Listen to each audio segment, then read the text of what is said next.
Pois é, e agora com todas essas questões que estão acontecendo em várias cidades que já utilizam agora o lockdown, ou em cidades como aqui, por exemplo, em São Paulo, a gente recebe inclusive informações que são contraditórias. Por um lado, a gente vê que não pode flexibilizar a quarentena, por outro lado, medidas de abrir alguns locais que foram colocados como essenciais para a população, e daí um grande ponto de interrogação. Será que isso mexe pouco ou será que isso mexe muito com a gente, em específico com o nosso cérebro? Doutor Igor Duarte, que é neurocientista, vai conversar com a gente sobre esse assunto. Tudo bem, doutor? Boa tarde. Bem, boa tarde. Prazer te receber aqui, viu? Prazer é meu. Pena que em uma situação tão complicada, né? É verdade, doutor? né? A última vez que eu estive aqui, ao que parece, já havia coronavírus circulando pelo Brasil, E a gente mas nem sabia ainda, ninguém né? sabia. E aí ele se manifestou agora e estamos todos nessa. Agora, doutor, vamos começar entendendo.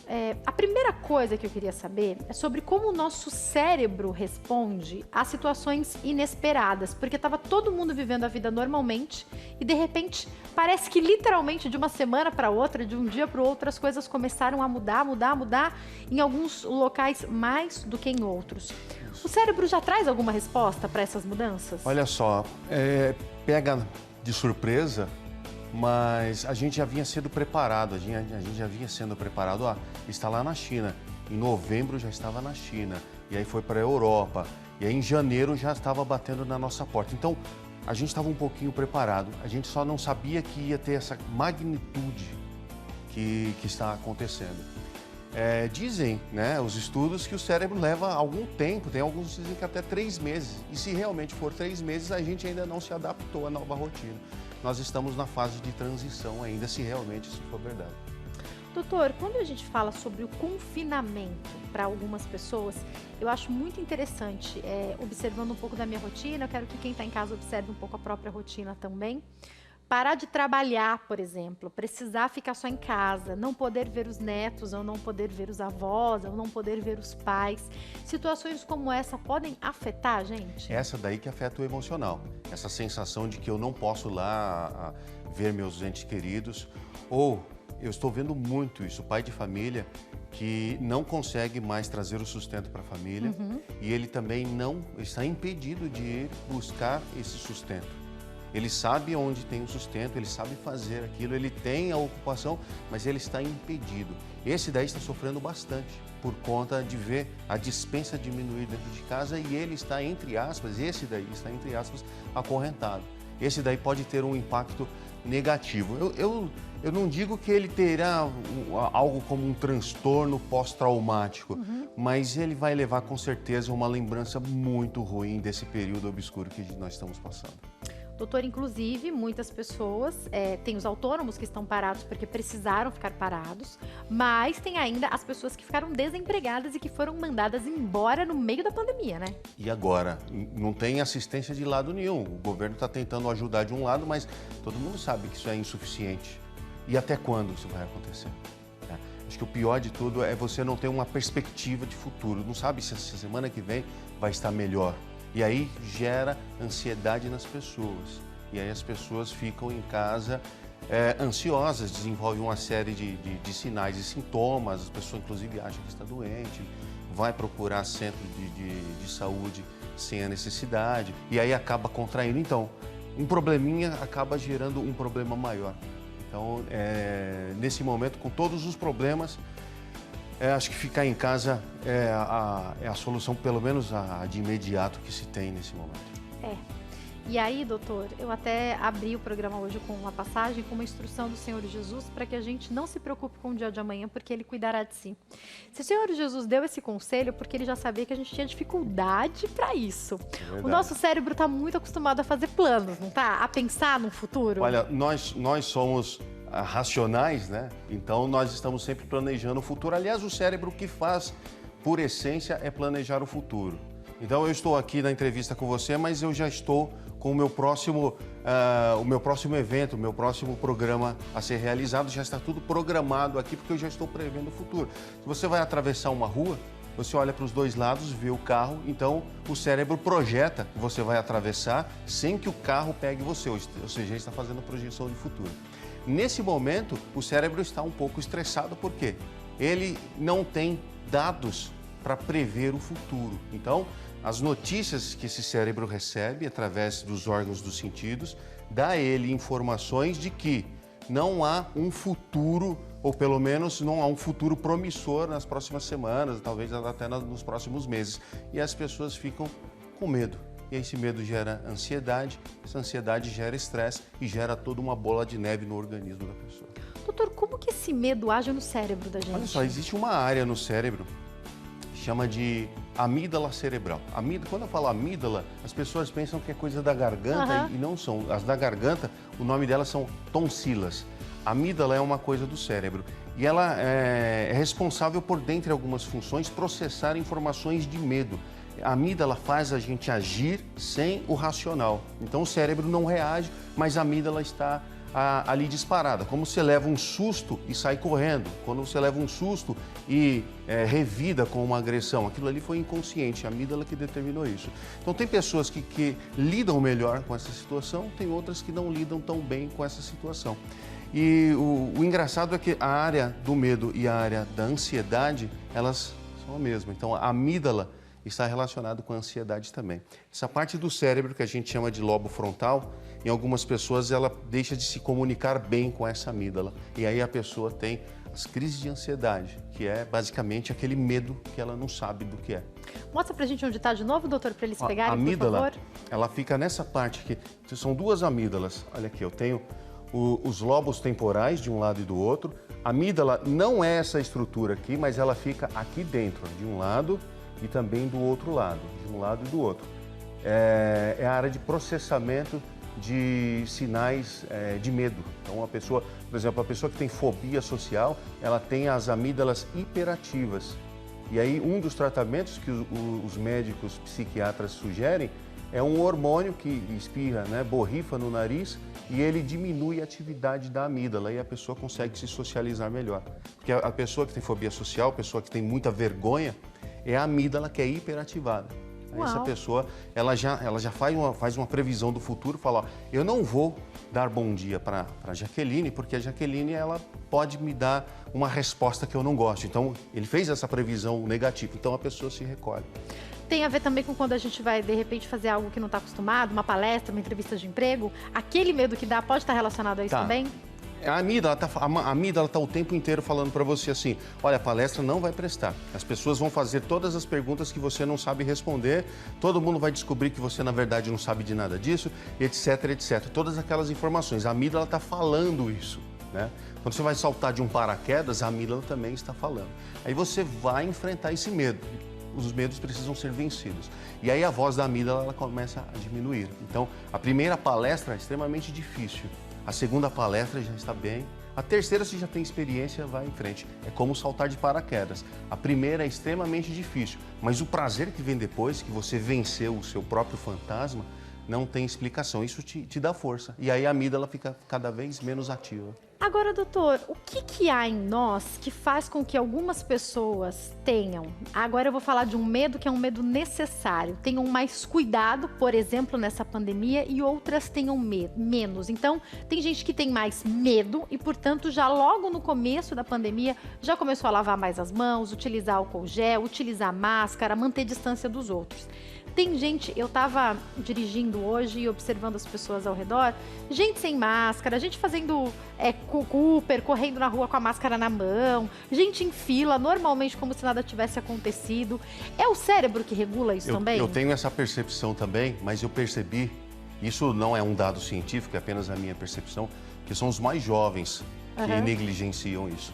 Então, os mais jovens, eles sempre têm a ideia de que isso não vai acontecer comigo.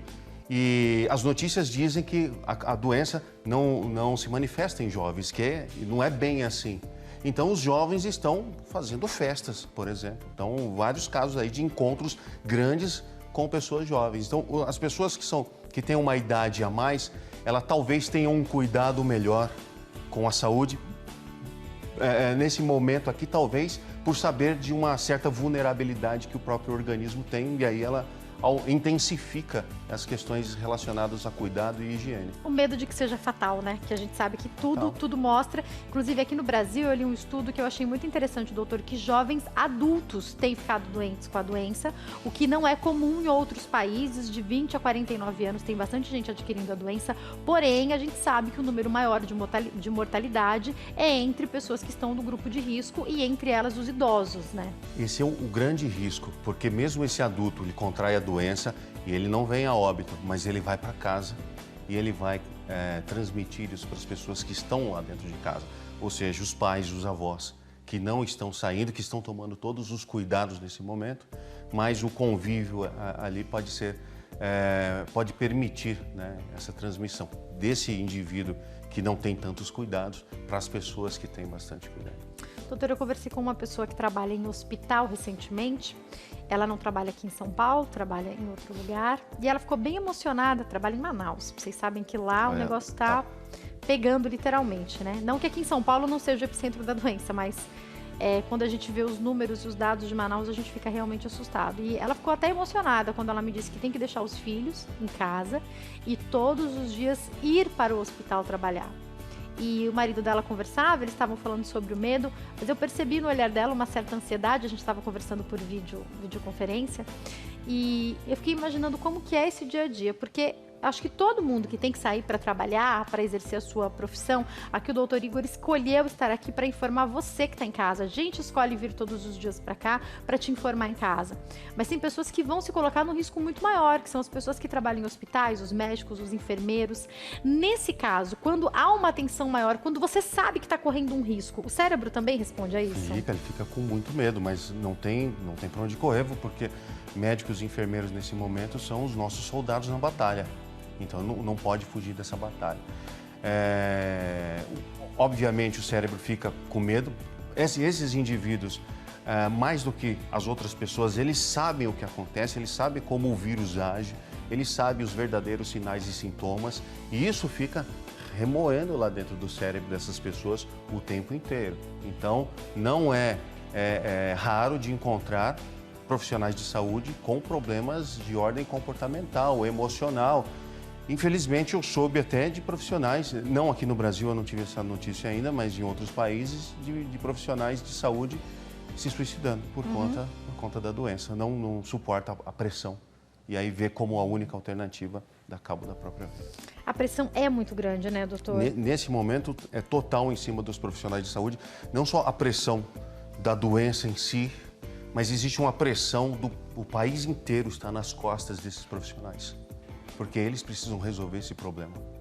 Doutor, o senhor falou pra gente sobre, até mostrou, medo e ansiedade. Tem relação, mas são diferentes, né? São diferentes. O medo, quando você sabe que alguma coisa ele faz mal, então você não chega perto porque você sabe que pode acontecer algo de errado. A ansiedade, eu vou dizer aqui que a ansiedade é como se fosse um medo inconsciente. Você não sabe o que pode lhe trazer de mal ou de ruim, mas o seu cérebro, de alguma forma, percebeu isso. Então, não é raro você conversar com a pessoa e falar assim, nossa, eu estou sentindo uma ansiedade, mas eu não sei o que é, eu não sei de onde vem, eu não sei do que se trata. Então, na verdade, o cérebro já sabe, ele já identificou isso e ele está manifestando isso em forma de ansiedade. Nesse momento, medo e ansiedade, eles estão entrelaçados. A gente não sabe quem é quem. Então dá até para arriscar que nesse momento os dois é como se fosse uma coisa só. Doutor, sem querer justificar, mas quando a gente vê que os nossos líderes políticos estão extremamente confusos nessa situação, e eu estou usando a palavra confusos porque às vezes a informação que chega do governo é diferente da informação que chega do federal, e aí a gente fica olhando, poxa, mas o presidente falou uma coisa, o governador falou outra, olha o que o prefeito fez, e eu não estou falando só aqui de São Paulo, eu estou falando do que está acontecendo no Brasil inteiro. E poderia citar também outros líderes, né? A própria Organização Mundial da Saúde faz uma divulgação, aí os outros países repercutem cada um de uma maneira. A gente viu agora o Trump falando sobre as negociações com a China e como ele tenta escapar dessa resposta. Esse momento de conflito, esse momento em que a pandemia... Eu fico realmente imaginando os líderes que tem um país para administrar, que tem um Estado para administrar, empresas que provavelmente vão à falência. Eu conheço já empresas que faliram nesses meses, doutor. E eu imagino que esse peso é muito grande em cima deles. Por isso que a gente está vendo tanto conflito, até quando eles explicam sobre isso? Acredito que sim. Eu vejo muito o governo federal falar uma coisa, o governo estadual fala outra. O prefeito, por exemplo, aqui em São Paulo está bem alinhado com o governo do estado, então a prefeitura, o governo é desalinhado com o governo federal. Eu, sinceramente, não sei qual o lado que está com a razão nesse momento. Ao que parece, cada um está pegando uma fatia desse bolo para ajudar na sua, de alguma forma, não sei nem se eu posso dizer isso, pré-campanha política. E aí cada um está fazendo a política com isso. Estou vendo isso nos Estados Unidos também. Esse Covid-19 caiu no colo do presidente americano. Ele vai utilizar isso na campanha para a reeleição. Olha, o culpado da recessão não sou eu, o culpado é da China, um país que já tem problemas relacionados a preconceito racial, né? Agora, a bola da vez, de repente, pode ser a China, que foi onde começou o problema, mas, de uma forma geral, acho que os políticos estão utilizando também, né, como campanha política de alguma forma.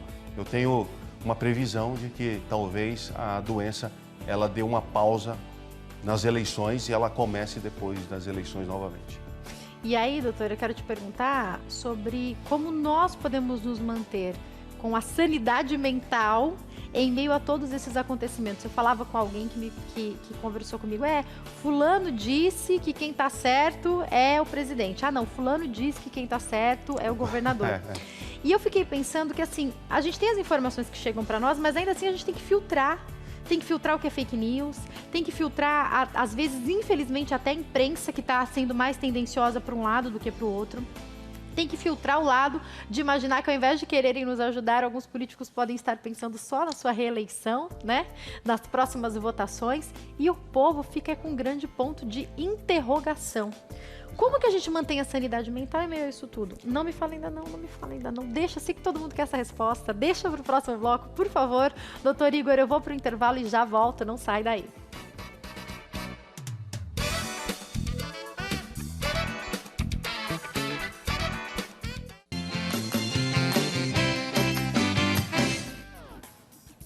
O nosso programa está de volta com o doutor Igor Duarte, que está esclarecendo as nossas dúvidas sobre o funcionamento do cérebro na pandemia. Ele é neurocientista e conversa com a gente. Doutor, acho que a pergunta que eu fiz é a pergunta de R$1 milhão, né? Como manter a sanidade mental em meio a tudo isso, mais a crise política?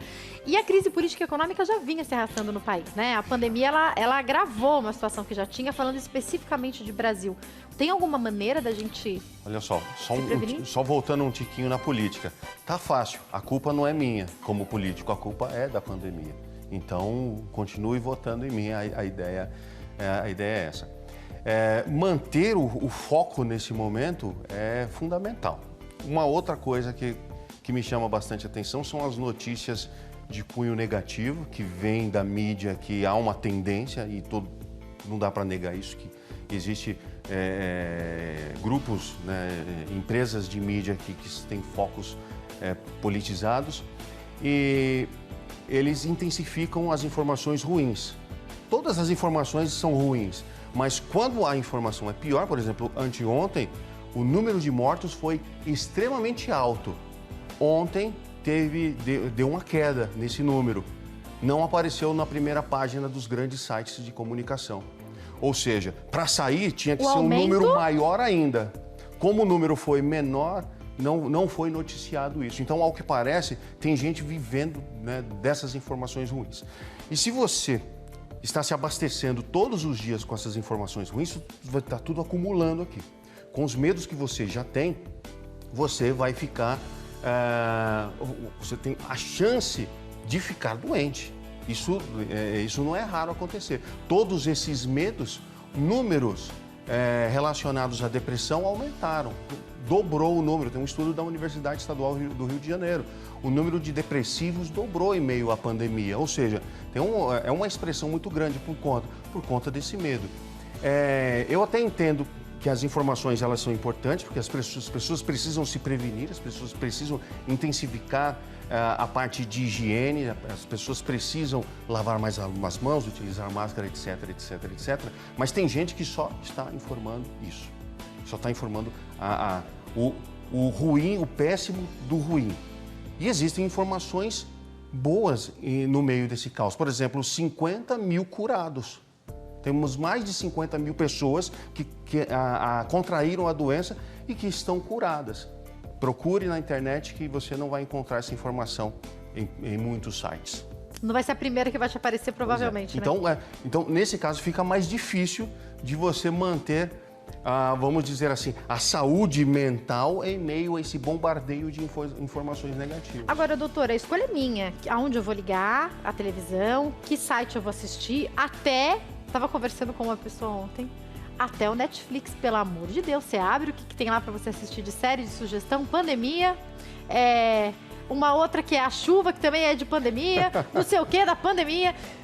Pelo amor de Deus, a gente faz essa escolha, né? Já que você disse que a escolha é minha, acessar a internet, talvez a escolha não seja sua, talvez seja do seu cérebro. Seu cérebro, ele quer ser alimentado pelas informações ruins. Parece que ele está dominando, né? O nosso cérebro é negativo por natureza.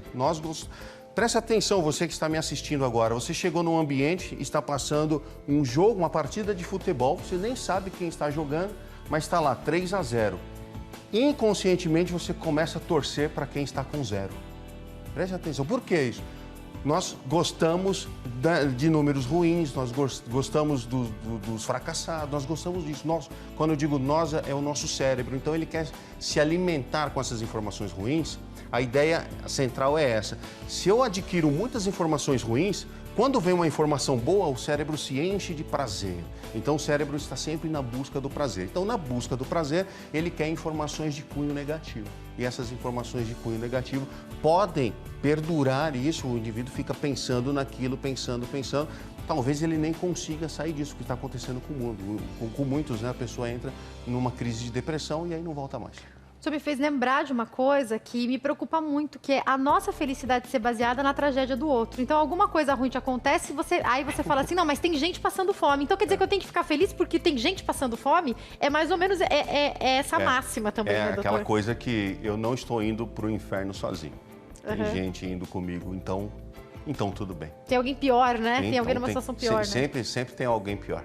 Cuidado, né? Agora, a gente consegue dominar o nosso cérebro, doutor, que tenta ser sempre negativo? É claro que consegue. A maior parte das pessoas que são bem-sucedidas em tudo que elas fazem, elas dominaram o cérebro dela. Existe uma voz que fala dentro da sua mente o tempo inteiro. Essa voz que está aí dizendo para você o que você acha do programa, do tema, etc. Essa voz que está falando é o seu cérebro falando.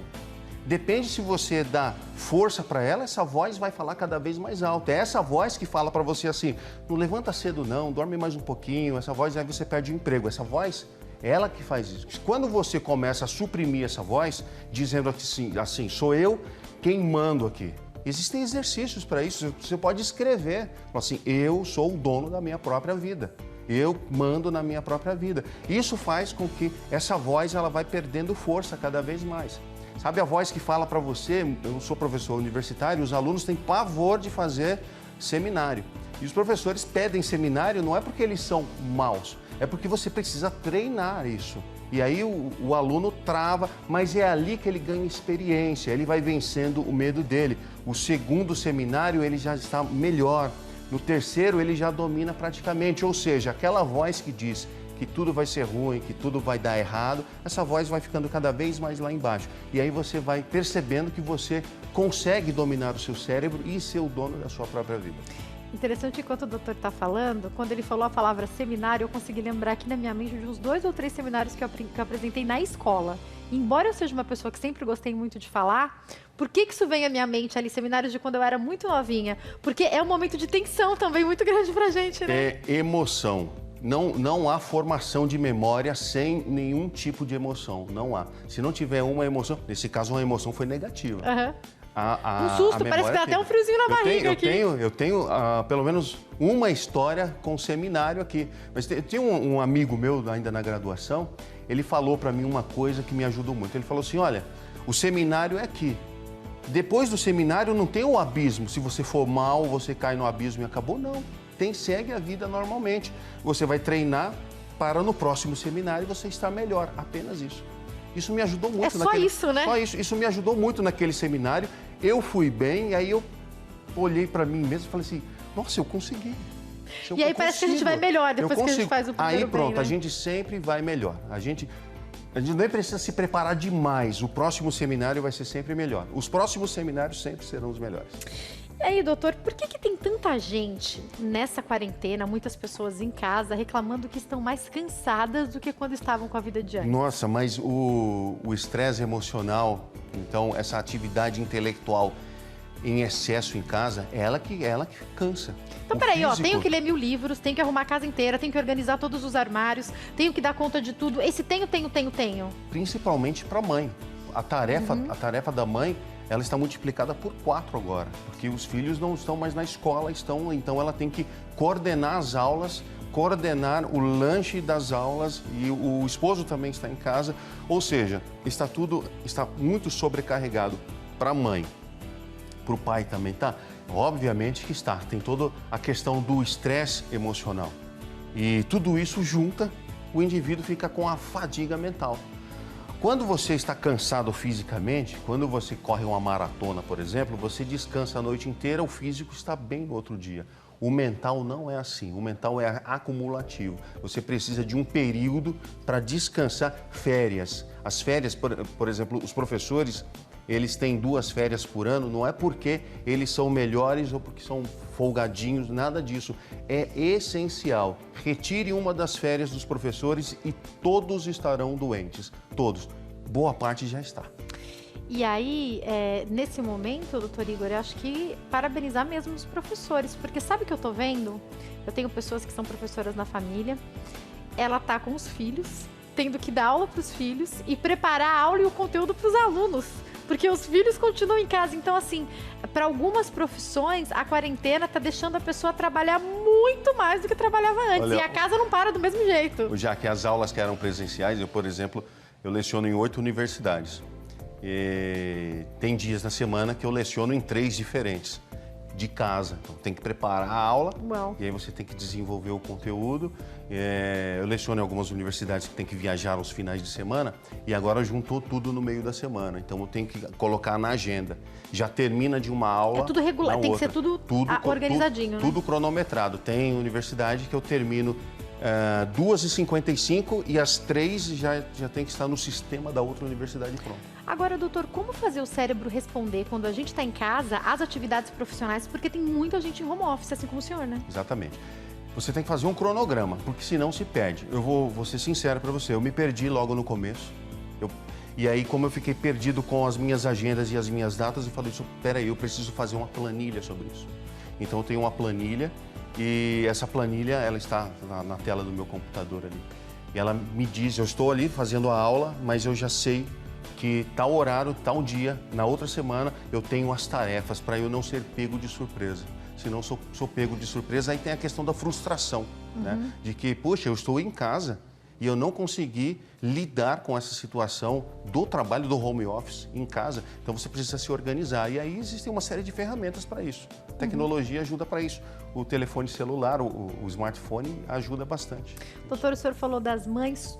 Tudo bem, o cérebro vai conseguir responder ao relaxar um pouco? Porque ontem chegou uma hora que eu olhei e eu falei, quer saber?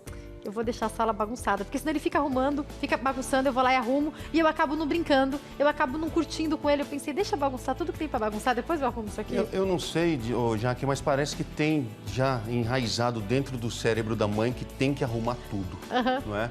E isso causa um estresse também. Mas, principalmente agora nesse período, a mãe precisa saber que as coisas vão ficar mais fora do lugar ainda do que sempre já foram. Agora mais do que nunca. Então, esse é um momento de não gastar energia com isso, concentrar no que você vai gastar energia. Eu acho que isso daí vamos dizer assim, até fútil.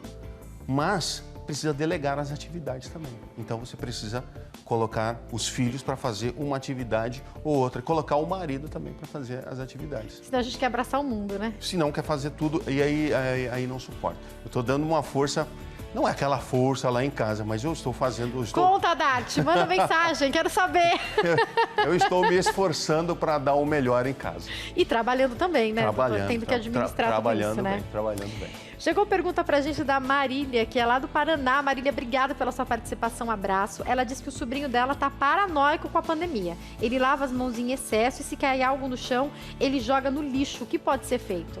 Eu também tô um pouco paranoica, eu então, acho, hein? Não, esse momento, não dá para fazer diagnóstico de nada nesse momento, porque talvez ele esteja apenas tomando os devidos cuidados que o momento exige. Então não dá para dizer que é paranoico, não, tá? É melhor...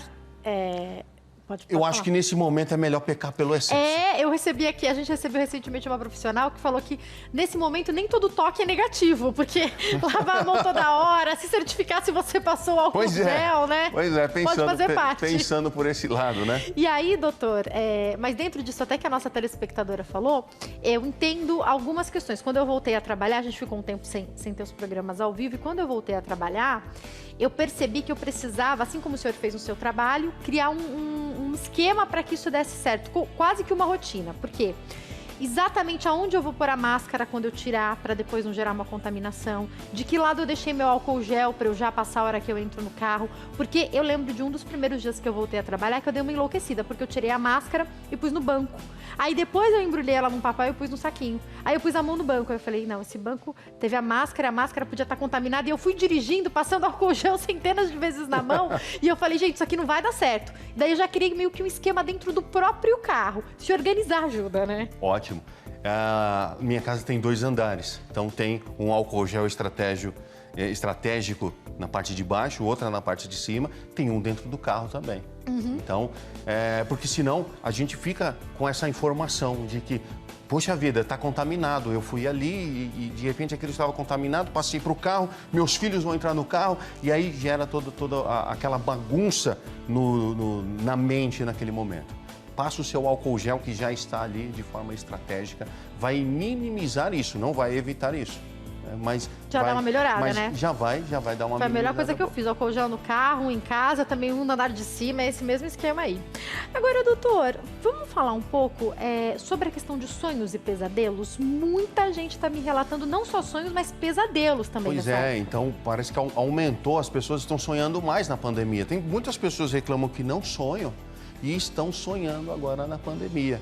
Eu recebi essa pergunta aí pela rede social. E, obviamente, eu não tenho a resposta taxativa para isso, mas a gente tem uma suspeita. A suspeita que as pessoas estão sonhando mais é porque elas estão dormindo mais. Então, a pessoa... nós sonhamos numa fase específica do sonho que chama de fase REM, sono REM.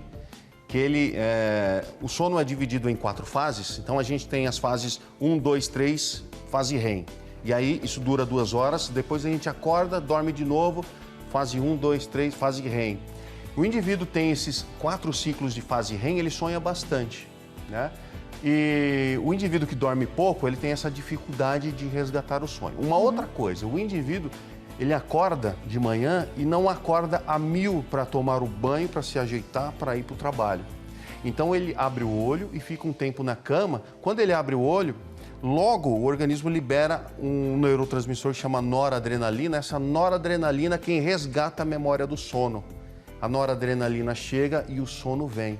Então, essa maior incidência de sono se dá porque as pessoas estão acordando normalmente. Não estão acordando com o despertador, obrigando ela, já acorda com medo de perder o horário, de perder o emprego. Estão descansando mais ou não necessariamente?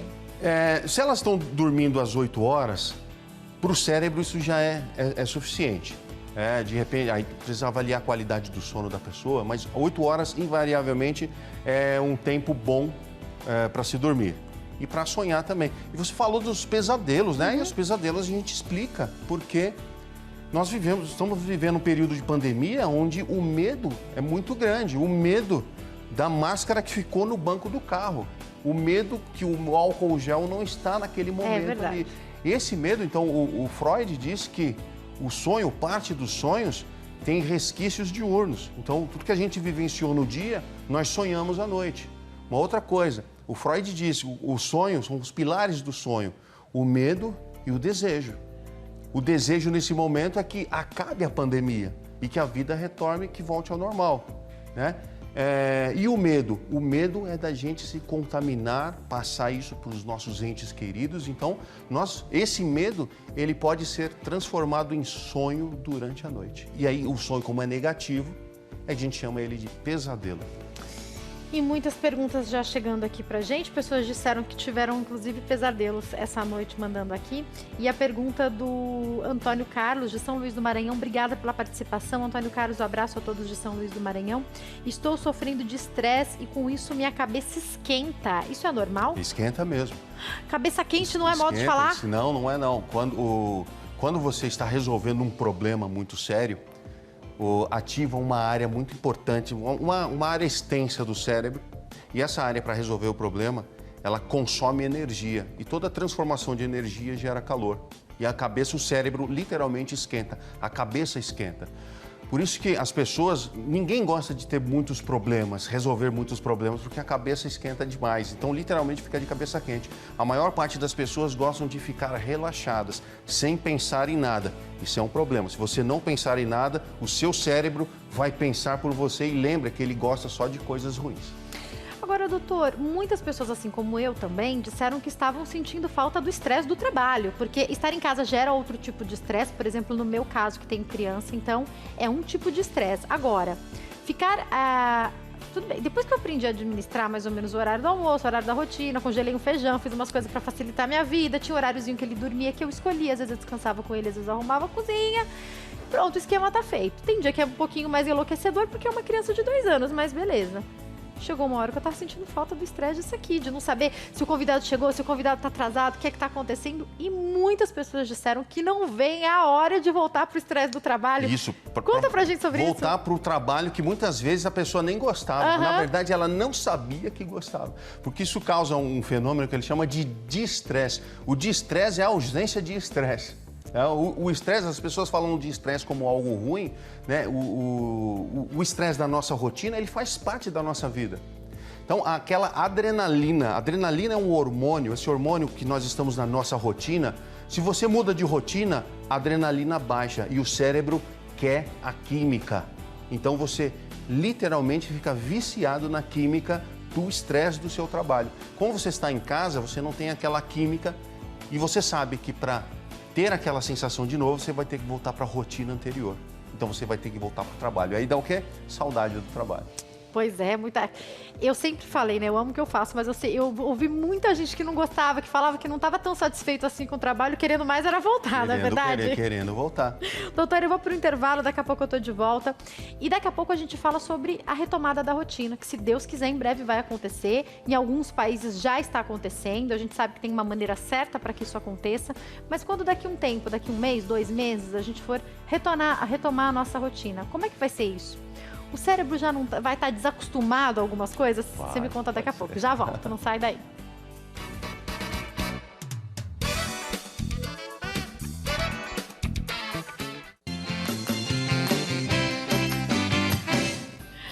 O nosso programa está de volta com o Dr. Igor Duarte, que é neurocientista, está esclarecendo as nossas dúvidas sobre um assunto super importante, que é o funcionamento do nosso cérebro nessa pandemia. Eu quero falar uma coisa para os nossos telespectadores que estão nos assistindo. Tem uma telespectadora em específico que ligou aqui e disse que quer assistir um VT gravado sobre a organização de geladeira que nós dissemos que iríamos colocar ontem. Deixa eu contar uma coisa para vocês. Todos nós saímos de casa e viemos aqui trabalhar com muito carinho, com muito amor, para levar o melhor conteúdo para você. E existem profissionais que estão dispostos a sair das suas casas e vir até aqui para trazer para a gente a informação. Os VTs que nós estamos colocando foram todos preparados com muito carinho, separados com muito carinho e preparados também por profissionais excelentes, mas são matérias que já foram ao ar. Então nós estamos dando preferência para bater mais papo com o convidado que está aqui hoje. Você pode ter certeza que essa matéria que a gente falou da organização da geladeira ainda essa semana vai ao ar para que você possa conferir, porque a gente prepara tudo com muito carinho e com certeza nesse momento com muita segurança. Continue assistindo ao nosso programa e mandando para a gente a sua sugestão de tema e o que você quer ver abordado aqui. Doutor Igor, vamos continuar batendo papo, aproveitar que o senhor está aqui com a gente para saber o seguinte: daqui a pouco a gente volta à nossa rotina normal. E aí, o cérebro pode desacostumar? O cérebro pode acostumar com a nova rotina e quando você voltar para a rotina anterior, ele querer essa rotina do home office. É possível sim isso acontecer. Então, se isso acontecer, você não se sinta culpado por isso. Fala, meu Deus, estou voltando para o meu trabalho, mas eu queria estar, sabe, no aconchego do meu lar. Não, isso é absolutamente normal. Logo acostuma e aí as coisas voltam ao normal. Quer dizer, normal entre aspas. A gente não vai voltar 100% Tem gente ao normal, dizendo né? que nunca mais voltará ao normal, será um novo normal. Sem contar que aqui em São Paulo esfriou, né? Vamos voltar a trabalhar. Muitas pessoas acham... Eu acredito que daqui um mês algumas coisas comecem a abrir, daqui 2 meses um pouco mais de coisa. E meio friozinho, dá mais vontade de ficar em casa, né, doutor? Aí... Para algumas pessoas fica mais difícil, né? Aí vai ser difícil, né? Home office, cobertorzinho, aí vão chocolate sonhar quente. bastante, né? Vão dormir mais, vão sonhar bastante. Verdade. Né? Doutor, deixa eu fazer uma pergunta de algo que eu vi muito interessante. Eu conversei com muitas pessoas que me disseram estar com os sintomas da doença, mas não terem nada. Isso pode acontecer? Claro que pode acontecer. A pessoa está sendo bombardeada por todas as informações. Pessoal, todo dia você dá uma tossidinha, todo dia. Repare na sua vida, mas é normal, faz parte da vida dar um...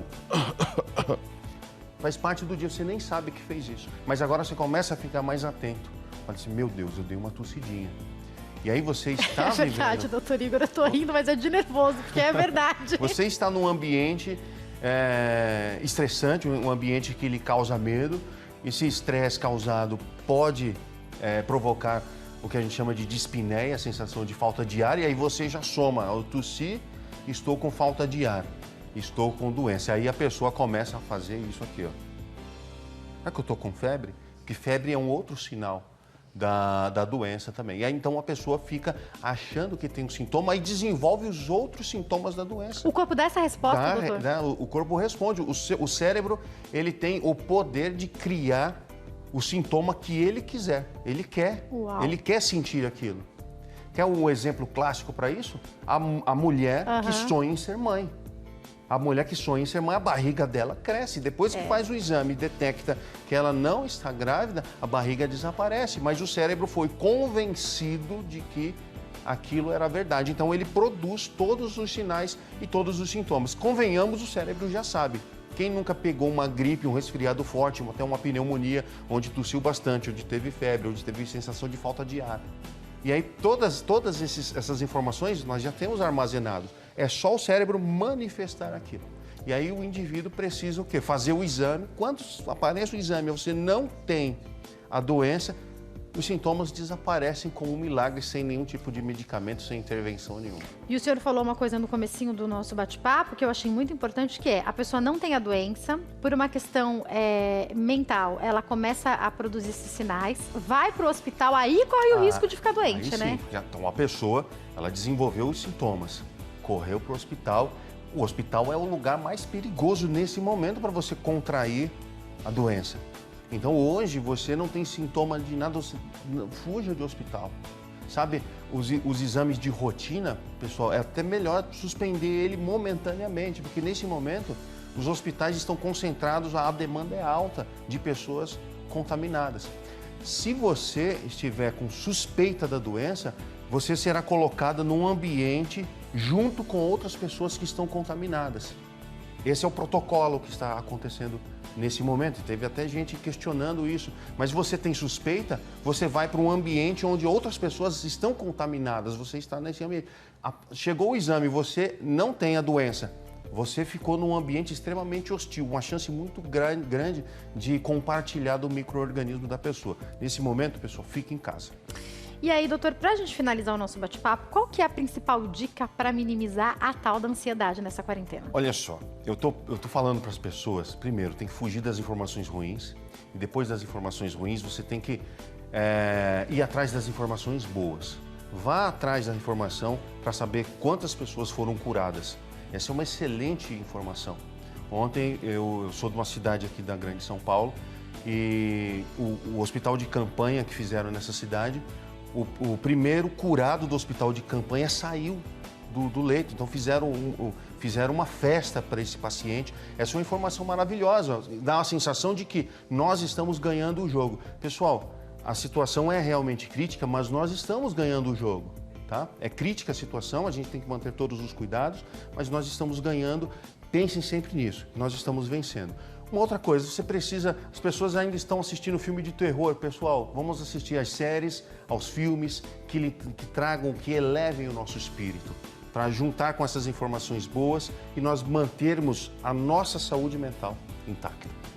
Escolhe coisa boa, vai ler a Bíblia, assiste filme de comédia, não é verdade? Filme de comédia. Não é uma boa? Ótimo. Fica ligadinho aqui no nosso programa, que daqui a pouco tem artesanato, tem muita coisa boa aqui pra você. Doutor Igor, foi um prazer te receber aqui. É um prazer sempre meu. Muito obrigada por ter vindo. Te convido a voltar mais vezes.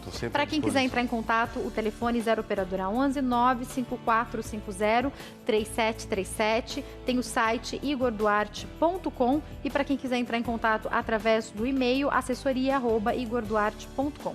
Para acompanhar o Dr. Igor no Instagram, @dr.igorduarte, passando aí para vocês. Doutor, muito obrigada, viu? Eu que agradeço. Volte Boa sempre, tarde. uma ótima tarde. É bom, não é? A gente fez um bate-papo falando sobre a pandemia, mas de uma maneira leve, de uma maneira descontraída e levando informação para você, o que é o nosso principal objetivo. Vamos comigo aprender a fazer a peça de hoje? Rodou!